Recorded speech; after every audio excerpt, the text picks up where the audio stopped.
Hello guys, good evening. So guys, ये insights की 6 अप्रैल की डेली करंट अफेयर्स क्विज है। तो चलिए फर्स्ट क्वेश्चन स्टार्ट करते हैं। An inverted duty structure for a particular product will tend to discourage its domestic value addition, associated foreign direct investment, import of finished goods as compare to its raw material. Fine. देखो, सबसे पहले आपको ये पता होना चाहिए inverted duty structure क्या होता है। तो क्वेश्चन में ये पूछा है कि अगर किसी प्रोडक्ट पे इन्वर्टेड ड्यूटी स्ट्रक्चर लगता है। इन्वर्टेड ड्यूटी स्ट्रक्चर का मतलब ये होता है कि रॉ मटेरियल्स पे जो इम्पोर्ट ड्यूटी है वो ज़्यादा होती है as compare to finish product पे। फाइन। तो इससे क्या चीज़ें डिस्करेज होती है? डोमेस्टिक वैल्यू एडिशन, या फिर FDI, या फिर इम्पोर्ट ऑफ फिनिश्ड गुड्स। देखो गाइस, अभी मैंने आपको बताया अगर आप फिनिश गुड्स पे कम ड्यूटी लगा रहे हो एज़ कम्पेयर टू क्या रॉ मटेरियल, तो उससे हम क्या करेंगे? हमारा फिनिश गुड्स का तो इम्पोर्ट बल्कि एनकरेज होगा, डिस्करेज नहीं होगा। सो थर्ड स्टेटमेंट यहीं गलत हो जाएगी। सेकंड है डोमेस्टिक वैल्यू एडिशन। एक बात बताओ, अगर आप इंडिया अगर रॉ मटेरियल इंपोर्ट करना चाहता है, अगर यार रॉ मटेरियल पे कॉस्ट इंपोर्ट ड्यूटी ज़्यादा लग रही है as compare to finished good, तो इंडिया कैसे क्यों रॉ मटेरियल इंपोर्ट करेगा? ठीक है, अगर तो इंडिया रॉ मटेरियल इंपोर्ट करता और फिर अपना बनाता अपनी कंट्री में, तो डोमेस्टिक वैल्यू एडिशन होता ना। लेकिन क्योंकि ऑलरेडी क्या इंपोर्ट ड्यूटी रॉ मटेरियल पे ज़्यादा लग रही है, तो उससे क्या होएगा, इंडिया क्या करेगा, डोमेस्टिक रॉ मटेरियल को इंपोर्ट नहीं करेगा। ठीक है, तो इस वजह से जो डोमेस्टिक वैल्यू है या डोमेस्टिक हम अपनी मैन्युफैक्चरिंग है वो रिड्यूस हो पाएगी। फाइन। तो इसकी वजह से क्या होएगा, इन्वर्टेड ड्यूटी स्ट्रक्चर की वजह से जो डोमेस्टिक वैल्यू एडिशन है वो क्या है, डिस्करेज होता है।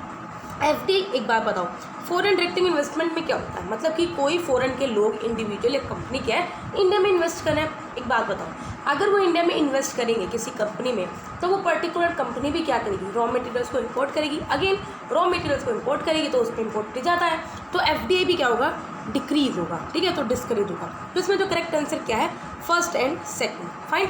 वैसे तो मैंने आपको डिटेल एक्सप्लेनेशन दे दिया, पर आप फिर भी देख सकते हो। इन्वर्टेड ड्यूटी स्ट्रक्चर वो सिचुएशन होता है जब फिनिश गुड्स पे जो इम्पोर्ट ड्यूटी है वो क्या होती है, कंपेयर टू लो होती है as compare to import duty on the raw material. Fine. For example, इन्होंने एग्जाम्पल दिया है, जैसे अगर हम टायर बनाते हैं नेचुरल रबर से, तो इसमें क्या हो जाएगा, रॉ मटेरियल नेचुरल रबर है, तो नेचुरल रबर पे जो इम्पोर्ट ड्यूटी है वो 20% कर दी, और टायर पे क्या कर दी, जो तारीफ है वो 10% कर दी। ठीक है, तो इसमें क्या होता है, इम्पोर्ट ड्यूटी जब रॉ मटेरियल्स पे हाई हो जाती है, तो वो किसी कंट्री के लिए उसको डोमेस्टिकली प्रोड्यूस करना क्या होता है, बहुत ज़्यादा मुश्किल हो जाता है। ठीक है, तो सेवरल इंडस्ट्रीज क्या करती है, क्योंकि आपको पता है किसी भी इंडस्ट्री को प्रोडक्ट बनाना है तो वो क्या करेगी, उसको रॉ मटेरियल चाहिए होगा। ठीक है, अभी क्या है, क्योंकि रॉ मटेरियल पे फिर ज़्यादा टैक्स लग जाएगा, तो इसकी वजह से क्या होएगा, वो डोमेस्टिक वैल्यू जो एडिशन होगा वो डिस्करेज हो जाएगा। ठीक है, इसके अलावा क्या होएगा, इवन कि जो फॉरेन इन्वेस्टर्स हैं वो भी इंटरेस्टेड नहीं होंगे कि वो आके क्या करेंगे, सेटअप करें अपनी फर्म। ठीक है, क्यों, क्योंकि अगेन उनको भी तो रॉ मटेरियल इंपोर्ट करना होगा, तो ऐसा भी इसलिए वजह से जो फॉरेन डायरेक्ट इन्वेस्टमेंट है वो भी डिस्करेज होती है। स्टेटमेंट थर्ड, ये मैंने आपको बता दी, ये उल्टा होगा, बल्कि क्या होगा, एनकरेज होगा। क्या मतलब कि जो फिनिश्ड गुड्स का जो इम्पोर्ट है वो उल्टा एनकरेज होगा, ना कि डिस्करेज होगा। ठीक है, तो जो फाइनल आंसर था वो है first and second. Next time, which of the following is not a non tariff measure? Technical barriers to trade, phytosanitary restrictions, import licensing procedures, all of the above are non. देखो ये तीनों के तीनों क्या है, नॉन तारीफ मेजर्स हैं। देखो एक होता है तारीफ मेजर्स होते हैं, एक होता है non tariff major. Non tariff measures कुछ इस तरह के हम मेजर्स होते हैं जिसमें हम क्या करते हैं, मतलब तारीफ नहीं सेट करते, ये हम इसलिए रखते हैं सो दैट हम क्या कर सकें, हेल्थ हो गया, जैसे हम फाइटोसैनिटरी मेजर्स ही क्यों करते हैं, ताकि हम क्या कर सकें, लोगों की हेल्थ को प्रोटेक्ट कर सकें। ठीक है, या फिर हम एनवायरनमेंट को क्या कर सकें, प्रोटेक्ट कर सकें। फाइन।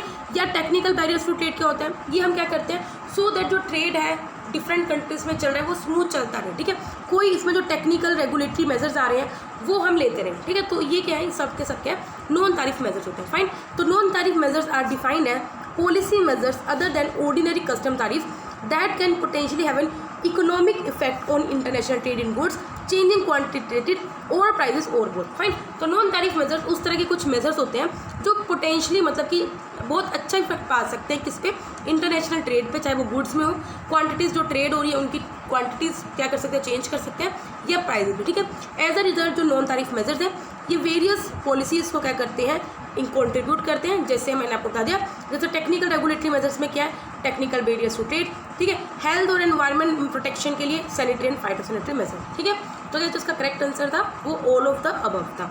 नेक्स्ट क्वेश्चन है, देखो ये आप पढ़ते हो, गवर्नमेंट ने अभी इंट्रोड्यूस किया है amendment to which of the following laws to introduce electoral bond. आपको पता है इलेक्टोरल बॉन्ड्स क्या होता है, इलेक्टोरल बॉन्ड्स के थ्रू क्या करती है, कोई भी जो पॉलिटिकल पार्टी है वो क्या करते हैं, डोनेशन रिसीव कर सकती है। ठीक है, तो अभी अगर किसी पॉलिटिकल पार्टी को कोई डोनेशन चाहिए किसी भी पर्टिकुलर बंदे से या फॉरेन से भी, तो उनको इलेक्टोरल बॉन्ड इशू करने होते हैं। ठीक है, तो अभी क्या किया गवर्नमेंट ने, इसमें कुछ अमेंडमेंट किया है। ठीक है, तो किस किस एक्ट में अमेंड किया? Income tax act 1961, companies act 2013, representation of people act 1951।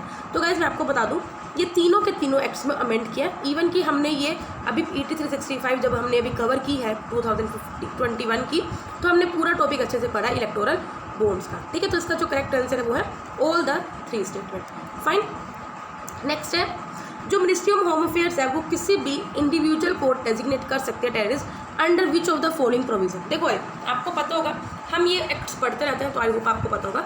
National security act 1980, prevention of terrorism act 2002, unlawful activity prevention amendment act that is the UAPA 2019, only organisation can be designate as terrorist and not individual. देखो इसका जो correct answer है वो है unlawful act prevention amendment act. मतलब कि इसके under क्या है, मिनिस्ट्री ऑफ होम अफेयर्स के पास पावर है कि वो किसी इंडिविजुअल को भी टेररिस्ट डिक्लेयर कर सकती है और इवन किसी ऑर्गेनाइजेशन को भी क्या कर सकती है, टेररिस्ट डिक्लेयर कर सकती है। ठीक है, अभी क्या है जो अनलॉफुल एक्टिविटी प्रिवेंशन एक्ट है सबसे पहले 1967 में आया था। उसके बाद इसको टाइम टू टाइम अमेंड किया गया, जैसे 2004, 2008, 2013 में।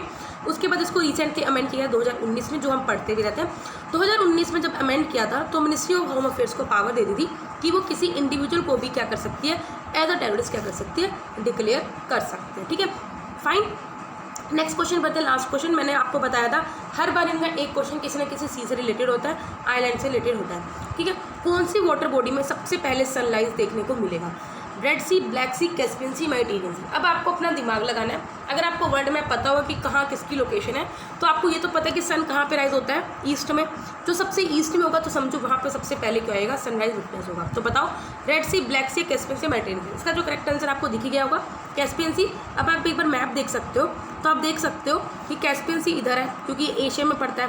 फाइन, ब्लैक सी इधर है, मेडिटेरियन सी इधर है, और जो रेड सी है वो थोड़ा सा क्या है, नीचे चला गया। तो सबसे जो ईस्ट में जो पड़ रहा है वो क्या है, कौन सा है, कैस्पियन सी। ठीक है, सो करेक्ट आंसर क्या है, कैस्पियन सी क्या करेगा, सबसे पहले सनराइज को विटनेस करेगा। ठीक है, सो गाइस यहाँ पे हमारे डेली करंट अफेयर्स खत्म होते हैं। अगर आपको वीडियो पसंद आए लाइक करना, कोई डाउट हो कमेंट करना। तब तक ले बाय बाय, टाटा।